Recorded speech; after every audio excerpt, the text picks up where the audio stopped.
Happy Monday, everybody. Welcome back to The Motivating Force. I'm Justin, a motivational speaker and leader who's always more than excited to share our wonderful ideas and topics with you guys.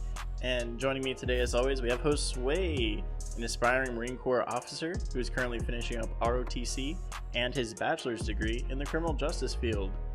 This is a part 2 continuation of my little sub-series here on stress-free living. If you haven't seen part 1, definitely go check it out. All this stuff kind of flows together. I did put it in an order that kind of helps it make more sense, kind of following along step 1, 2, and 3 here to being as stress-free as possible. So make sure you check that out if you haven't already. Jumping into it today, we are going to have a little conversation about focusing on being present. This is the second most important step to living a stress-free life, and that's what we're going to get into. Oh, so clearly I was missing out because I was like 2 steps behind in my head. Okay, I'll be present. Go on. Okay. So, the most important thing that I've learned from the calmest people I know is to remain present. AKA your dad. Yeah. Big one. It's a quality that can be observed by all of the greatest meditators, speakers, and honestly, old people.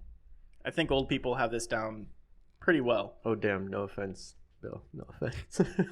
You're the one that called them out, not me, all right? Damn it. So, starting this off here, I think there is a quote that fits this topic perfectly, and it's by Lao Tzu. And he said, "If you are depressed, you are living in the past. If you are anxious, you are living in the future. If you are at peace, you are living in the present." I've kind of broken this down in that order. We're going to talk about living in the past, why it's not good, living in the future, why that's also not good, and then living in the present. And obviously, that's the most good. And why that's good, yeah. I mean, it makes sense because that's something that I've always said to people when they're depressed about things that have happened. It's like, it already happened. There's no way that what you do now or in the future is ever going to change the actions that have happened in the past. It might change the feeling you have towards whatever it is, but the initial action that is making you feel that way has already been done. There's no way to go back and change it. So why are you going to be hung up on it? Yeah, I mean, that's perfect too, because that's what I tell people as well. It's like, if it's already happened, it's happened. You can only do things now to prevent going through that experience again. So just learn from it and move on. And now it's just reactionary. Exactly. So the whole point towards living in the past, I have a little analogy that's going to fit this perfectly and hopefully bring a new perspective for you guys. When we burn ourselves on the stove for the first time, we learn to never do that again. But no one is sitting around thinking about the time they were 8 and burned themselves on the stove and be like, I'm so stupid. I could have done things differently. I could have prevented that. Yet, this is what we do when we hurt ourselves in other ways, and especially as adults. But things like in friendships, putting your trust in the wrong people, or by failing to meet our own expectations or standards. So really, what's the difference? Yeah, sure, sometimes we forget or we make mistakes, or simply by not paying attention, we manage to burn ourselves on the stove again, which is the analogy for how we manage to continually hurt ourselves in the same regard. But we never take it as lessons learned, and we need to move on to new experiences. Let go of the past. It's done. The burn will go away. The people who hurt you will soon forget about you, and all the mistakes you made will soon be unrealized. Just take the lessons from them, grow, and move on. You can do it a lot faster than you think you can. Yeah, I mean, I can think now of a lot of things that I've done in the past. Like one for my dad here, if he's listening, is like I got this big scar right here on my elbow, and I was longboarding very fast down the middle of the street in the middle of the night, and I kind of wiped out going up a gutter and rolled through the street instead of the side where there was grass. And my dad always holds it above my head, like, aim for the grass. Yeah. So now it's like instinctually that I aim for grass whenever I'm falling off of things. And it's not that I just go back at the moment to go, oh my God, let me think about that time and be hung up on it. It's just now you learn from the things. So it's pretty funny too because I have a similar story where I did aim for the grass, Okay. and it's the first time first and only time I dropped my motorcycle. Okay. Right. So I took the smart approach when learning everything, and I went out and bought a Super Sport for my first bike because that's always a smart move to do. So I'm like, okay, I'm going to ride around the neighborhood for a bit. We're going to get used to how this thing handles before we go out on the main road. Yeah. Let's try going 5 miles an hour when this is meant to go $120. Exactly. And came around a corner, a little too sharp, trying to get, practice. Okay, I can pull it a little tighter. Okay, I can start going a little faster. Like I'm getting more comfortable with it. But all in all, I was scared. I was scared of the bike. I was scared of my abilities. And what that fear did was it didn't make me think straight. Mm-hmm. It clouds your judgment. I end up tipping the corner just a little bit, hit it just right, flung the bike up straight, went off the other side of the road into the grass. Yeah. And luckily there were some neighbors outside who saw the whole thing, and they came running over and made sure I was good. I was, because unlike your scar there, I hit the grass. Bike, not so lucky. Yeah. The gentlemen, they were super nice. They pushed it to my house, which was like 6 houses down. I was going to say emotional scarring because they laughed at you once they saw you were okay. Yeah, pretty much. I mean, that's part of it too. But that's the whole thing was, in that sense, you can look at it as I had a fear of the past. Yeah. Because my past was I have no experience riding a motorcycle. Yeah. And I was deathly afraid of that was going to impact me now. Mm-hmm. And so much so that I did let it impact me now because it clouded my judgment. It made me mess up. And luckily I didn't get hurt, but I hurt my bike. Yeah, it stunted your growth and the ability of actually learning that and being comfortable. There is that point to learn from your past, but at the same time, not letting your past affect you. And that can even come from non-experience in things. Yeah. So you can't be looking forward to new opportunities or going into a new field, a new career, and look at your past and be like, oh, well, I don't have any experience doing that, and let that weigh you down. Yeah. Because that's also part of looking into your past. And I think that's a perspective that a lot of people don't understand or they don't take into account for, is understanding that non-experience in your past will hold you down from what you're trying to do right now. Yeah. And then I'm certain when we start talking about like the future thing, the being in the present is like a thin line that you're trying to balance walking on, because there's going to be situations where exactly what you just said, you can't let the past hold you back onto things you want to do, but then you always can't be looking into the future and not take action on it. So, I mean, like I said, I'm sure it's going to be explained a little bit better, but it's something that I'm like visualizing right now of like, the tightrope with the bar and you're trying to walk on that line of like being present. Yeah. And it's pretty difficult when you're explaining it, but once you start taking these steps into action in your life and you actually start practicing it and, being conscious of when you're being held by your past mistakes or past actions that have held you back, being able to separate away from that, it'll be a lot easier to walk that tightrope. Yeah. That tightrope analogy is actually really good, because if you notice, as people walk on the tightrope, they're going to lean a little left, they're going to lean a little right, but they're always going to keep going forward on that tightrope and not fall. It's when you lean too far to the left or too far to the right that you lose your balance and you fall down. Yeah. So you are still going to take from your past when you lean to the left, and you're still going to look forward to the anticipations and the plans you have from the future, which is going to be leaning to the right.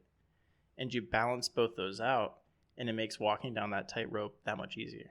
But I think that's a good summary there for what to take from the past, understanding that things that have already happened, they've happened, and there's nothing you can do about it. So the only thing you can do is take the lessons learned and move on. Do your best not to burn yourself on the stove again. And at the same time, understand that non-experience in your past is also something that can create fear in your life for right now.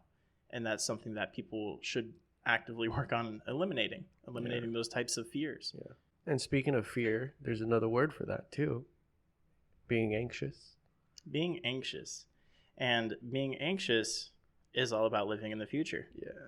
Living in the future requires a lot of contingencies. There's a lot of what ifs and a lot of, well, when this happens, then we do this.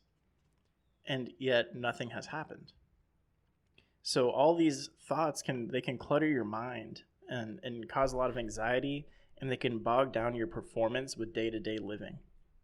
Anxiety can be very real, and although it can stem from being too forward thinking, if you do suffer from anxiety to a point where it disabilitates you, you should definitely seek professional help. By no means are we psychiatrists here on the show. We're talking about our experiences, the way that we live our lives, the way we're trying to live our lives, and how to help you guys progress forward in the best possible way. Now, you see, there's scenarios where I can imagine that it's pretty difficult for that, right? Like, if I'm going to go, which I hope to God I don't have to, parachuting, skydiving, and you're going to be anxious of the drop. So when you're going up, you're going to be constantly like shaking. You're going to be constantly peeing yourself. But then to like separate and be like, okay, just live in the present. It's already happening. I'm going to have to jump off. So let's just enjoy it. Dude, I would kill myself. Is that really your biggest fear? It's not a biggest fear. It's just I can see where the anxiety is heightened to such a point. But then once you jump, I can imagine all the anxiety just floats away. It's left as you go hurling towards the ground. Yeah. Yeah, because you're just like, all right, if anything happens, it's going to happen. There's no way for me to stop it now. But all the anxiety is left on the airplane. You know what I'm saying? Yeah. So like leading up to the initial jump off the door or out of the door, you're going to be feeling all types of anxiety. But then detaching from it from the moment you leave the airplane, like, I mean, I've been told from people that have been skydiving that it's like, oh, wait, just gets off. Gets like leaves their shoulder as soon as they start flying towards the earth. Yeah. Well, and that's good too, because it does lead into the rest of my point here about the future, because the present can be kind of convoluted, because you're like, is the present all of today? Is it this very second? Is it this moment in time? And there's at different points in your life, it's going to kind of seem like being present is a little bit of a longer of a stretch. Yeah. Is it like, are the boundaries of present meaning like today? So like this 24-hour period? Or is it like the activities that I have planned out for the day, or what I'm doing right now? Like, and the majority of it is it's in the moment. Okay. But it's when you're actively doing something. Okay. So like if you're waiting for the next thing going on and being present doesn't seem all that helpful towards you. The present can kind of expand and contract just that little bit. It does have that breathing room for you. Again, like you're talking about, if you're talking about your plans for today, like this 24-hour period, well, you're still thinking in the future, because how do you even know you're going to get to those plans? Mm-hmm. And like you said, with jumping out of the plane, that's one of those things where like that present moment's going to shrink very small, because there's just a lot going on. There's a lot demanded of you. Yeah. So how much do you need to give? How much do you need to focus on every single second? If you're sitting down watching TV, it's not very demanding. You don't need to focus on every single second and make sure that you're doing very precise, calculated movements. So you get a little bit of that breathing room there. I like that where you say once you're out of the plane, that weight's lifted off your shoulder, because now almost everything is completely out of your control. Yeah.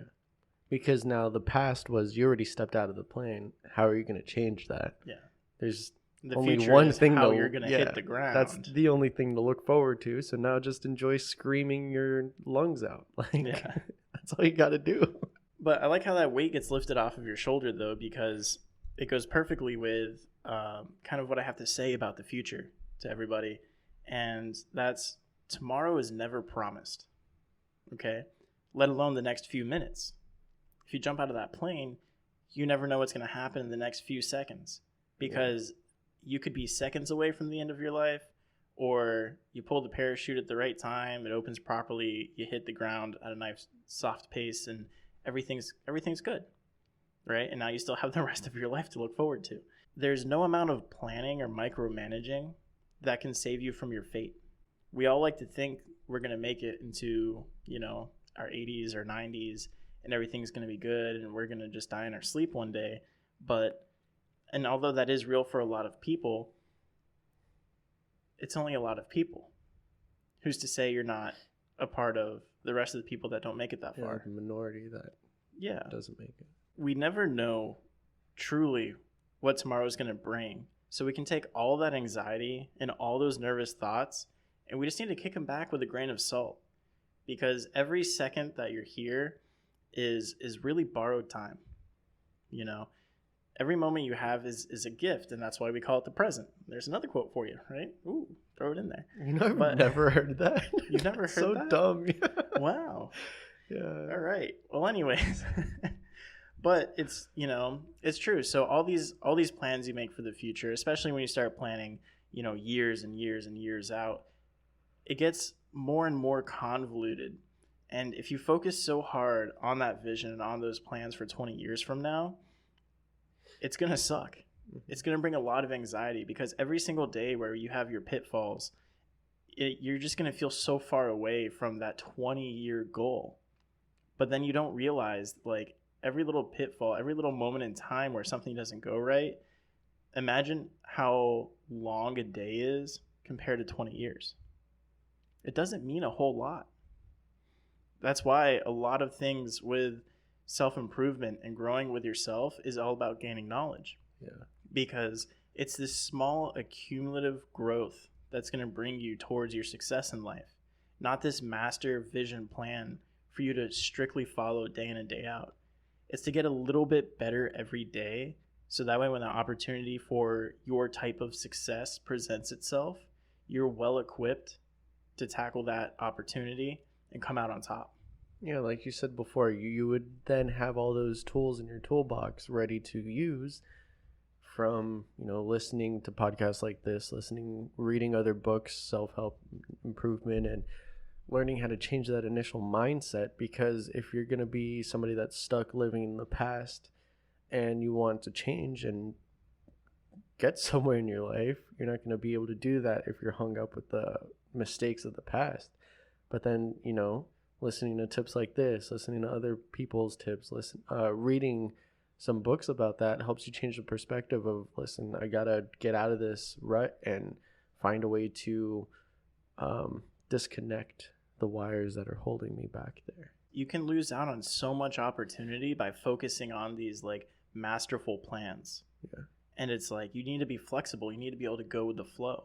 And the best way to do that is focus on the present, because you don't know what you're missing out on if you're looking 20 years down the road. Now. If the whole point is to be able to change, it's not like it's a one-time change. Like, self-improvement is to change, but also constantly. Exactly. You're not just changing the one time and that's your masterpiece that you're envisioning in your head that you're going to become. You have to keep molding yourself and changing throughout that journey. It's not just a one-time thing. Yeah, and that's why your plans only need to be so specific, so that way you understand what windows of opportunity you're actually looking for. Yeah, which target you're aiming at, and then just do it. Exactly, because as long as you land somewhere on that board, you know you're going to be good. But you don't want to be shooting at the completely wrong board, because it doesn't matter how many times you hit it, it's not where you want to be. Yeah. So going to the gun range and you're shooting at my target. Yeah, exactly. Shooting 2 stalls away. But that's the point of that with the future. All right, guys. It's tomorrow really is never promised. So there is a point of making plans, making sure you're on the right step and on the right path, and continually moving forward with everything. But at the same time, you have to take that grain of salt with the future. You can't let it weigh you down. You can't let it hold you back from opportunities you see right now. And you just have to be able to focus on the present, enjoy the time you have right now, and live while you can. So all in all, with the past and the future covered, it's bringing us to this present moment right now. And being present is the truest form of keeping your peace. It will spare you from depression. It will relieve your worries. Enjoy your time today. Spend it with those you care about. Do the things that matter to you, and take your time to appreciate the little things. And on the topic of appreciation, we appreciate you guys so much. And I've seen a bunch of people that have been sharing the podcast on to just like Facebook posts. But I urge that people, you can also directly send these videos to friends and family and loved ones and, people you talk to. You can just go ahead and directly send this to them. Also, remember, subscribe if you haven't subscribed already. Like, comment, do all that, please. We appreciate it. It helps us get out there a little bit more. We have all of our social media links down in the description. And then also be cautious. Remember that there's another episode coming out this Wednesday, so be on the lookout for that. If you have the notification bell clicked, it will notify you as soon as it gets released, so you can check that out. And typically, we do drop new episodes every Monday and Wednesday at 8 a.m. EST. And I did get the Anchor thing figured out, so we are also scheduled to upload Monday and Wednesday at 8 a.m. across all of your favorite podcasting platforms as well. Mind you, at this point in time, we are 1 week behind on other platforms, so if you want the newest, freshest content, be sure to check that out on YouTube. Also, if you enjoy seeing our wonderful faces, check us out on YouTube. But otherwise, as far as all the other platforms go, we're getting there, okay? We're getting there. We're getting there. And until next time, go on and get.